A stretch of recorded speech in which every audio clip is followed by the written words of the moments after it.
Hoy 18 de septiembre de 2017 ha terminado una etapa que comenzó un 18 de junio y que parece que fue ayer, cuando iba con mis 2 maletas cargada por Mónica, que apenas podía caminar con ellas, cuando estaba más perdida que Belén Esteban en una biblioteca. Bueno chicos, me voy a Múnich. Creo que no soy consciente, pero llego un poco tarde y bueno, nos vemos en Alemania. Hoy no contaré más anécdotas y eso que mis últimas 3 semanas de Erasmus han dado mucho de sí y daría para varios Sálvame Deluxe. Hoy haré una despedida. Y es que antes de irme tenía miedo, cuando los días previos a partir hacía las maletas en mi casa y no me entraban los kilos, cuando me despedía de mis amigos, de mi familia, no sabía aún dónde me metía. Pero una de las cosas que tiene el Erasmus es que te haces fuerte y aprendes a madurar. Os vais solos, pero vais a conocer muchísima gente con la que vais a compartir el mayor tiempo de vuestra estancia. Pero también habrá días que os vais a sentir solos, que vais a echar de menos estar en vuestra casa, con vuestras familias, con vuestros amigos, pero para eso ya vais a pasar horas y horas haciendo Skype.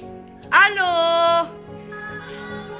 Hace 3 meses, Múnich solo era un punto en un mapa, en una desconocida región llamada Baviera y en un pequeño país llamado Alemania. Múnich sabe a Frankfurt en el Victualen Market, huele a cerveza que sale de la cervecería Hofbrauhaus, cuando el viento sopla en dirección al oeste.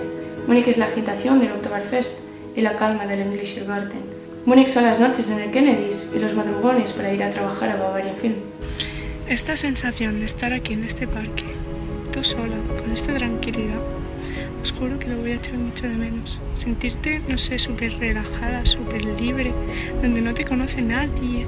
Es como... Y ahora que llega el momento de la despedida, es inevitable echar la vista hacia atrás. Recordar el momento en el que arrastraba las maletas por el aeropuerto de Múnich, en la mañana de un 18 de junio con los ojos extrañados de un turista. Arriba también.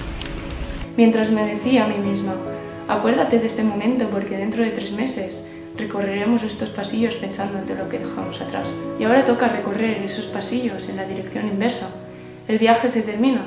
3 meses en Múnich son muy cortos, pero dan para mucho. Dan para convertir un pequeño lugar de Bavaria en un verdadero hogar. Dan para hacer decenas de viajes, conocer a centenares de personas y construir miles de recuerdos. Hace 3 meses, Múnich era el futuro. Y hoy es el pasado. Hoy una maleta llena de recuerdos y pronto un pozo en el vaso que se irá estrechando con el paso del tiempo. Para que el pozo nunca desaparezca, tengo un pequeño legado gráfico en forma de letras, fotografías y vídeos que mantendrán viva mi memoria de estos 100 días hasta convencerme de que todo esto no ha sido un sueño.